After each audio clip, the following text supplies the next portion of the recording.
دي قطعة قماش جابتها ولبستها من تحت الإبط، وبعد كده ربطت الحرفين شبكتهم بدبوس.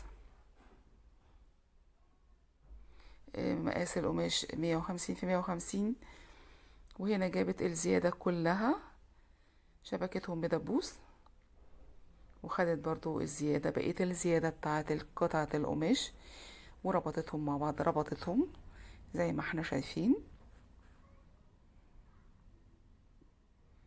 وهنا بتلم برضو الزيادة، هنا طويل جدا فلمته وقصرته. شايفين ادى شكل برضو شيك وحلو، ولبست الشابو اداها شياكة اكتر.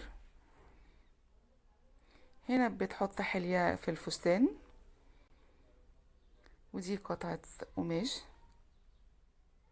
شيفون او كريب. هنا حطيتها على رقبتها بس كده. شايفين سهلة جدا، وعملت بلوزة سهلة جدا، شبكت ربطتها بالحزام. مفيش اسهل من كده، شيك جدا في نفس الوقت.